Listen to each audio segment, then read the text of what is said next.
Wala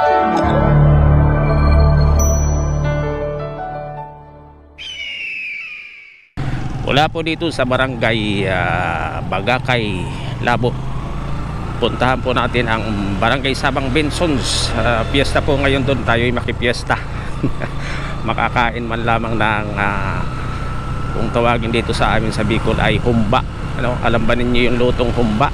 Yan ang masarap na, isa sa masarap na recipe dito sa Bicol region. Kumustahin natin ang kalsadahan natin dito sa papuntang Sabang kung may improvement pa naman o wala. Sabang Bensons po dito sa Camarines Norte. Ito yung part ng barangay Bagakay. Diretso din po ito ng barangay Tabas, barangay Bakal, at Matango. Dito po ang daan. Kaabutin tayo ng ulan.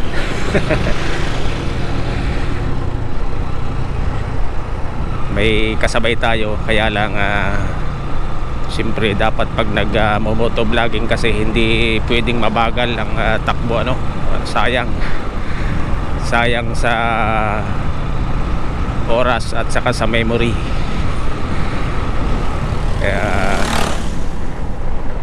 kumustahin natin yung mga lubak-lubak na kalsada dito kung ano nang update, ano, kung may nire-repair na ba o dati lang. Para kung kayo po ay pupunta dito sa lugar na ito ay may idea kayo kung ano ang itsura ng kalsada papuntang Sabang Bensons. Dito sa part na ito, elementary yata itong kaliwa. Talagang dati pa rin, ano? Dati pa rin yung kalsada dito. El Villamonte Elementary School, yun. Medyo malalim talaga ang mga kalubak-lubakan dito. May tubig pa, basa. Tapos sa bandang kanan, palayan or danawan, ano?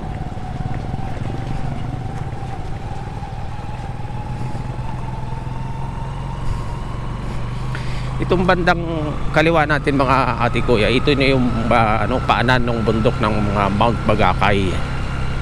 Kaya pataas yung kaliwa natin. Tapos yung kanan is palayan.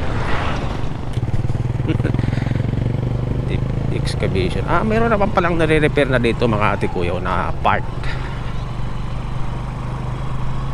May nare-reblocking na. Ayun, oh. Ipinatong na lang dun sa dati.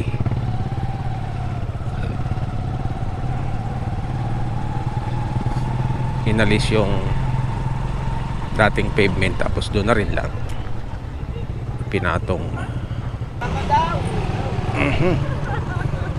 Iyon, oh. Bagong simento, oh. Alright. Ito talaga yung ano. Ito yung talagang pinaka-critical na rough road dati noon. Buti naman sinemento na, kinapalan pati.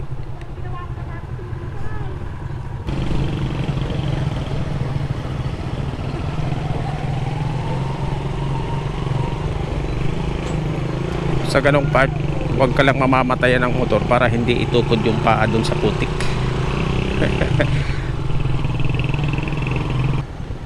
Talaga maganda talaga ang kalsada.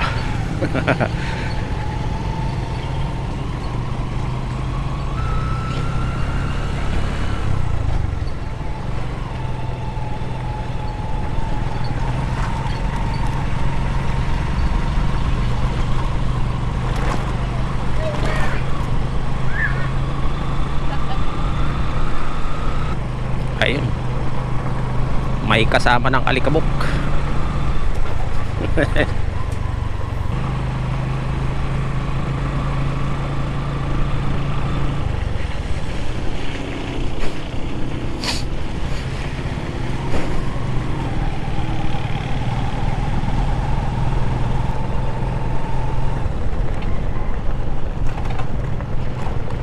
rough road pa din talaga dito.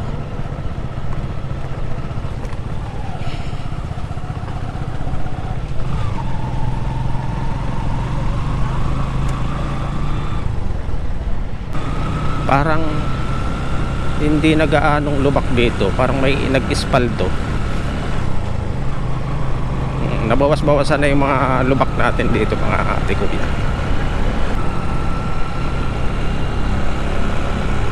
Di ko alam kung itong lugar na ito ay sakop na ng Matango, ano, Barangay Matango. Baka meron tayong mabasa dito address.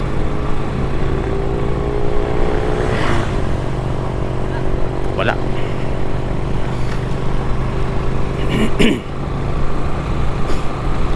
Itong Barangay Matango pala dito sa kanan. Oo, kasi dyan, dun sa unahan na yun, dun sa dulo may kalsada pa ganon. Yung papasok na yun, yun yung Barangay Matango, no?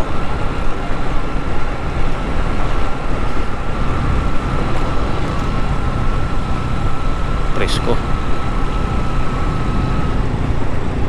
Iyon, Barangay Matango nga. Matango.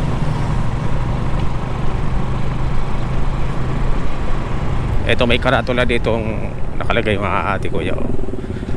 To Bakal, Tabas, Labnig, yun. Mampungo, Matango dun sa kanan. Hindi pa pala dito Tabas. Malayo pa pala yung Barangay Tabas. So ito Matango. Matango Vinsons. Vinsons pa pala to lugar na ito.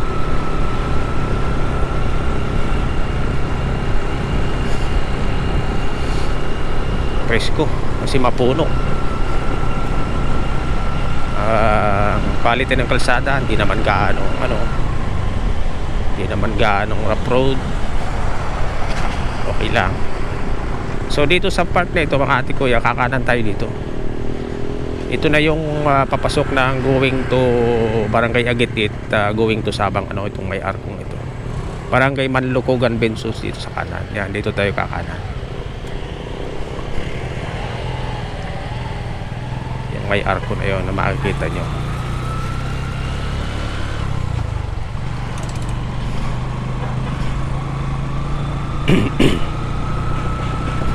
Buti na lang meron ditong vulcanizing. Kasi importante po talaga sa mga liblib na lugar yung may vulcanizing, lalo sa mga nagmumotor katulad natin, sa mga may sasakyan na 4 wheels. Yun ang isang problema pagka inabot ka ng flat na flatan. Itong kanan, hindi ko alam kung saan papunta yun, basta itong pakaliwa na ito yung going to Sabang Vinsons,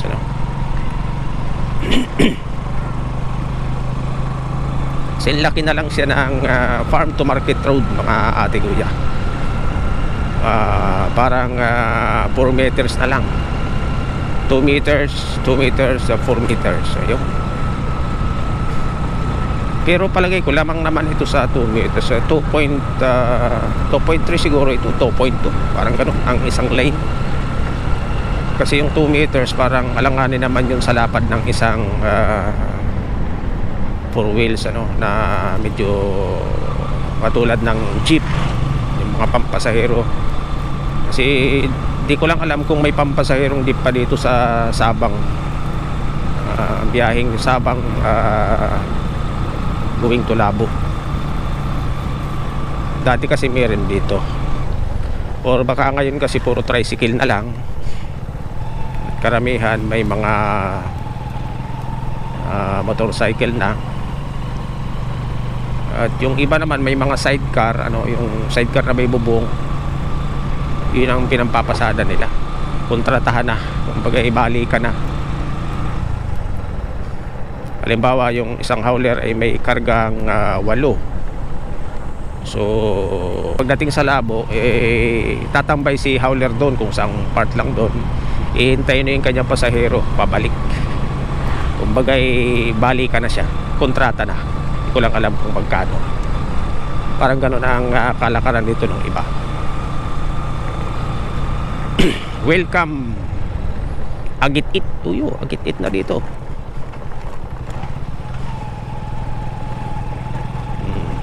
May kaunting lubak na rin dito.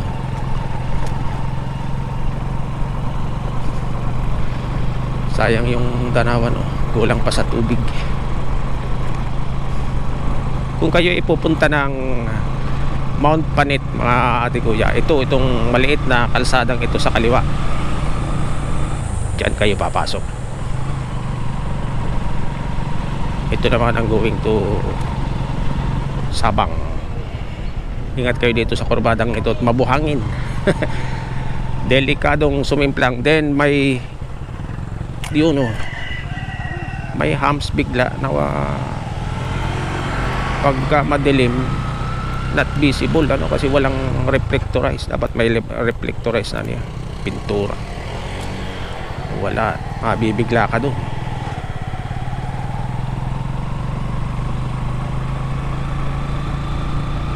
Kasi kakulay na halos nung kalsada. Yung humps ay mataas pa naman.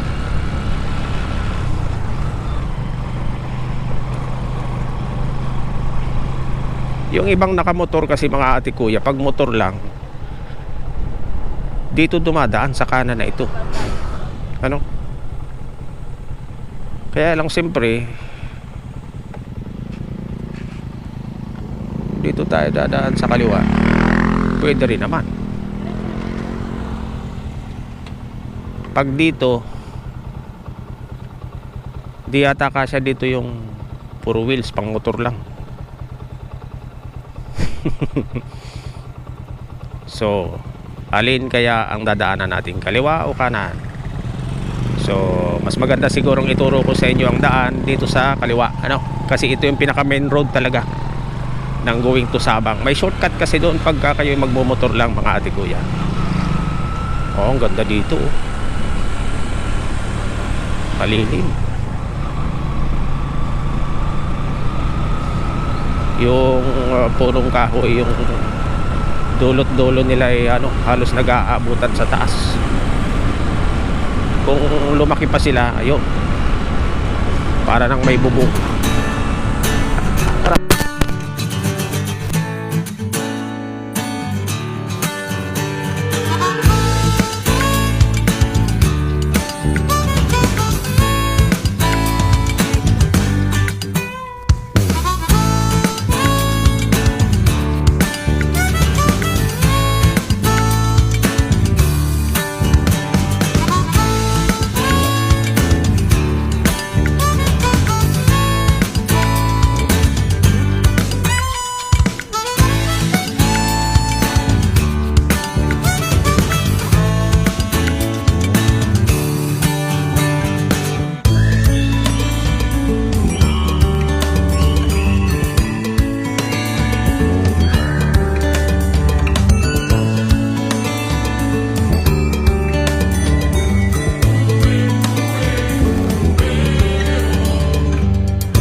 Yan, oh. Diyan na po yan. Diyan siya diretso. Yung tutumbukin niya doon. So ibig sabihin ang laki pala ng tatambakan kung tatrabahuhin talaga, no? Makapal. Makapal yung panambak niya.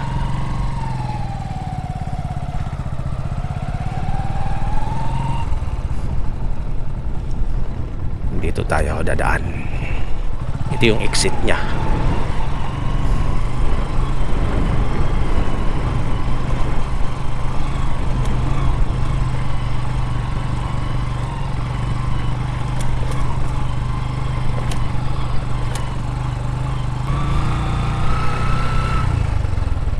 Dirap road. Yap. Okay. Dito tayo. Paunahin natin sila dyan sa kaliwa.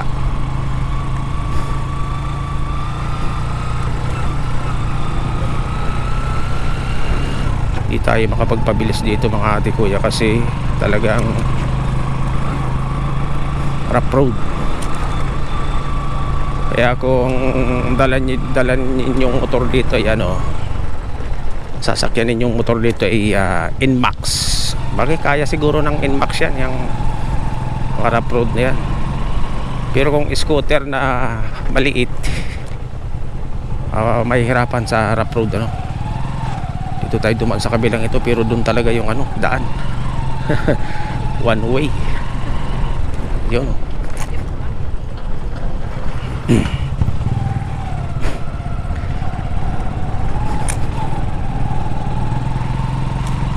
Barangay Agit-it.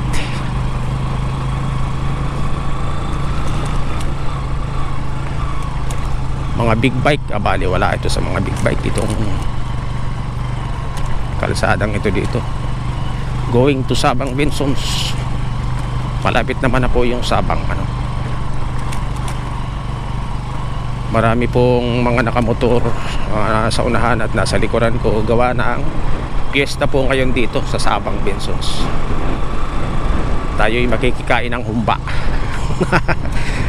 Humba. Pero ang karamihang hinahanap ko dito sa ganitong lugar, coastal, seafoods talaga ang hinahanap ko sa ganitong lugar, malapit sa dagat. Kasi kung lutong karne ng baboy is ordinary na lang yan. Bihira ang seafoods. Mga alimango, kasag, hipon, nukos, malaking pusit, nukos, mga pusit, yan, mga hinahanap ko dito.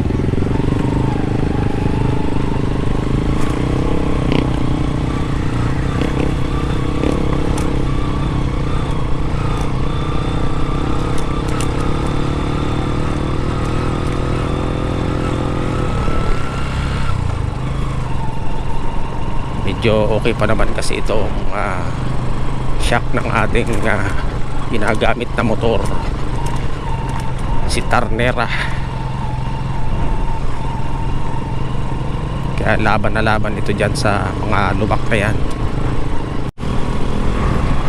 Yung semento na uli.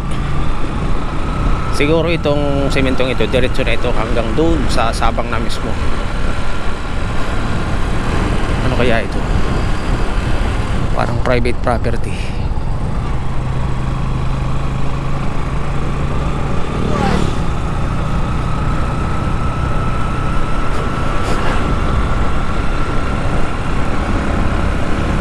Medyo mainit ngayon ang panahon.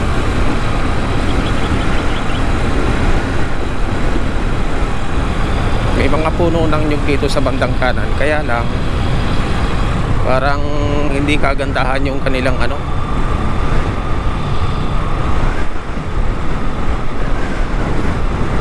Yun, may daan din dito.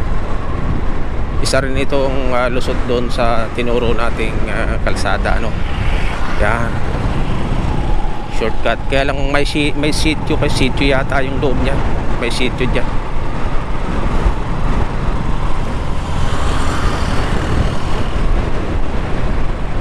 Mahangin. hangin punta sa dagat. Galing dito sa kabundukan papunta sa dagat ang hangin. So anong tawag doon? Habagat or amihan. Habagat nga, no? Ang amihan yata yung galing sa dagat going to kabundukan. Yan ang ano.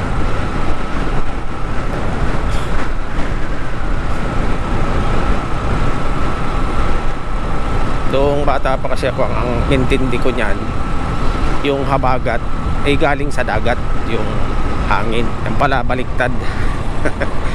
Papunta sa dagat.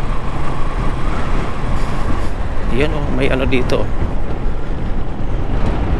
I love Sabang. Oh, may bago na silang ano dito. May I love Sabang na. Ano? Oh. I love Sabang. Meron na sila dito pwedeng ano, pag picture ano, ayan, oh, I love Sabang. Alright. Bago yan. Siguro ito yung boundary, ano, boundary ng Sabang. Tapos may itatayo pa sila dito. Boundary ng Sabang.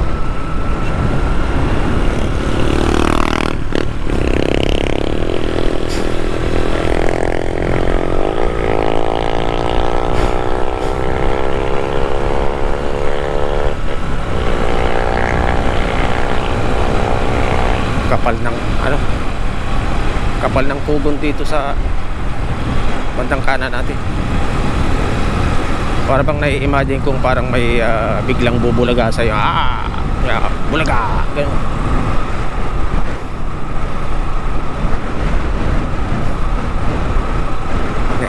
Kinakalawang na yung kanilang transformer, mga ate kuya.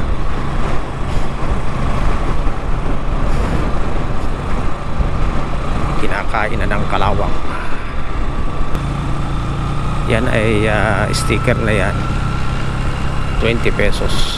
Yan ay tulong na natin yan sa mga barangay tanod, saka sa mga gagawin nilang event dito sa papiesta. Ano kaya ito? May mga bago silang ginagawa dito, ano, parang gasolinahan. Oo nga, gasolinahan. Yung cell site pala nandito sa Sabang, yung nang natatanaw kong cell site doon na mataas.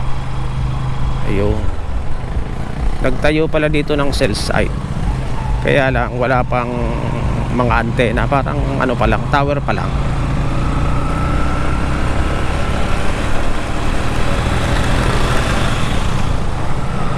Ito yung high school or elementary ng Sabang, itong anong ito, building na ito.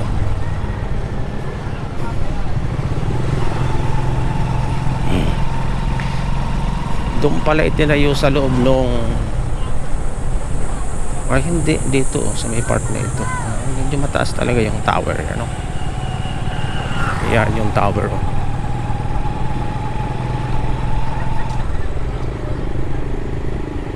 Diyan pala itinayo. Swerte naman nung may lupa niyan. May transmitter na siya, kaya lang wala pa siyang antena.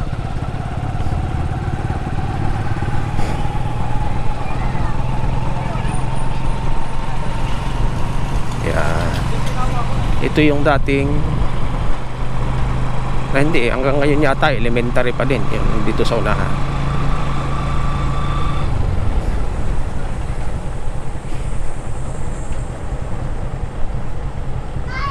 Yan, ito na ang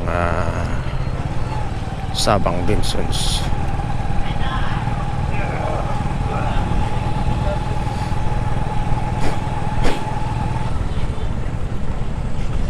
Ayan. Piyesta po dito ngayon, kaya maraming naglalakad-lakad.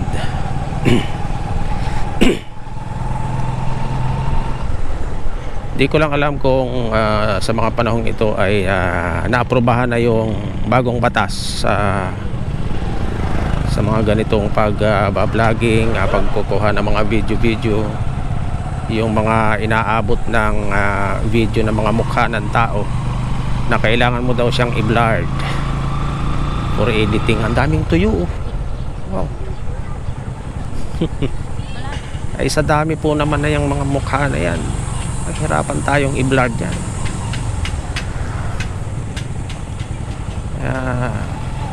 Hirapan tayo yan sa editing.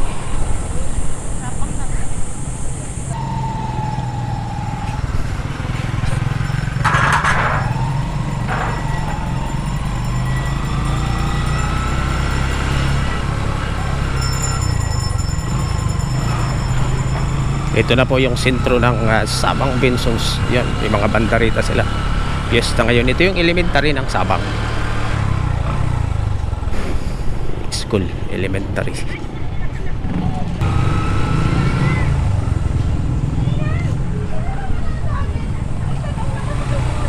Mainit ang panahon. Ang ginawa nilang parkingan dito ng mga 4 wheels, mga ate kuya, kasi sikip yung sentro, yung loob ng elementary pag ganitong piyesta. Kasi itong bandang kanan na ito, mga ate kuya, ito na yung barangay hall ng Sabang. Yan, yung building na yan na kulay blue.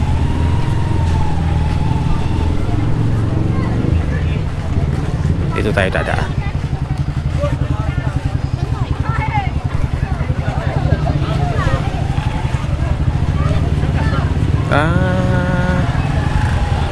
Okay.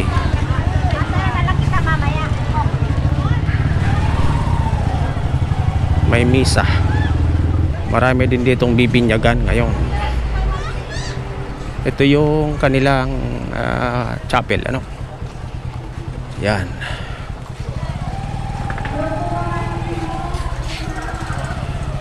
Ay mga ukay-ukay.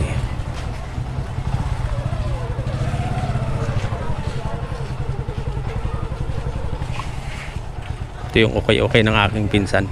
Shout out sa aking pinsan. Pinsan ko po yan. Dito muna kami.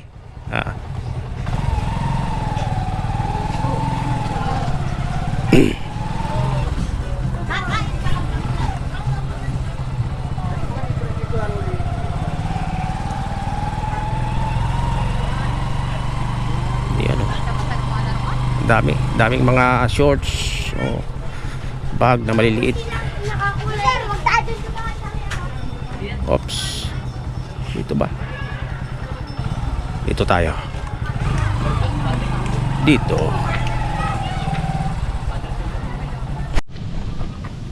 Wow, nukos.